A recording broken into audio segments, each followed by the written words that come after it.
موږ د پاک افغان د کیپټن د محمد اسحاق صاحب موږ ډېره شکریه ادا کوو د ده کور ودان چې دا ټولنیز تصاد د خوا ختم کړي موږ د ده ډېر کور ودانۍ وایو موږ وده ته د جیشیټ په توسط سره وده ته موږ د جیشیټ بلنه ورکوو چې ته باید چې خپل سپورټمنان راولېږلې ته راسې موږ ستا ډېره شکریه ادا کوو او دویمه خبره دا ده چې دا کم خلک انتشار تلاوي دا کم پوسټونه چې څوک کوي موږ دې خلکو ته دا وایو دا پوسټ چې ته کوې انتشار مه کړه په دې کوم کې او تا وپوښتو ته کې شوی او ته په دې کوم کې انتشار پیلاوې بیا موږ هېڅ دا خبره د غلط سره نه ده کړې یا موږ ولاکه د سپورټ سره دومره مینه لرو چې سپورټ سره موږ ولاکه کار نه لرو موږ خپله لکه ډېر خلک چې دغه زموږ د ډېر غټ سپورټ بالا نشته چې موږ زغلو رازغلو دا زموږ سپورټ نو موږ ولې پوښتنه والا ته دا وایو چې انتشار مه پیلاوه که چیرې پر سوشل میډیا باندې که دې ولس لپاره یو سمه خبره لیکلی سې یو سم بیان کولی سې نو ستاسو به ولس هم خوشحاله وي وطن به هم درڅه خوشحاله وي نو موږ و دې وطن ته دا وایو موږ و سپورټمنان ته دا وایو موږ پر غوږ هېڅوک نه دي راپرېوتلی له غړي کټان د چا خبره نه ده منلې نه له غړۍ د چا په منځ کې کار لري دا ما کړ دا سپورټ موږ ته نرم ازمي دا ما کړ چې یو غټ سیاست دی که څنګه خبره ده په دې خو زموږ سر نه خلاصېږي زما کار چې دا پرون چې کړي دي زما کړي دي ما کار چې په دا یو په خلکو باندې ډېر بد لګېدلی موږ و دې وطن ته دا وایو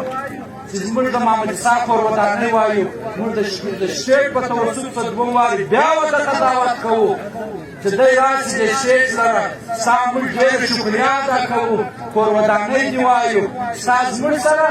په دې پرلت سره غمشراکي شریکه کړله ستا ډېر کور ودان ستا موږ ډېر کور ودانۍ وایو نو راځو و دې نور خپل بازو ته راځو موږ و دې ولس ته دا وایو چې ولسه انشاءالله تعالی تا وګټل تا په خپل موټر وګټل نن چې کوم د سرکار پر سینه زور دی نن چې کوم سرکار په سکې اخته دی اس خیمه انشاءالله د اسلام آباد به ته ایستي د دې نو هغه تکلیف سره نو موږ دې ولسه چې دی وایي هغه سوشل میډیا موږ فعالیت هم نه دي کړی سرکار راته وایي دا موږ سکولو ته ورواچوو موږ سکولو علاقه سره خلاصېږي دا یې درته ووایم چې پنځه کسان دي راستئ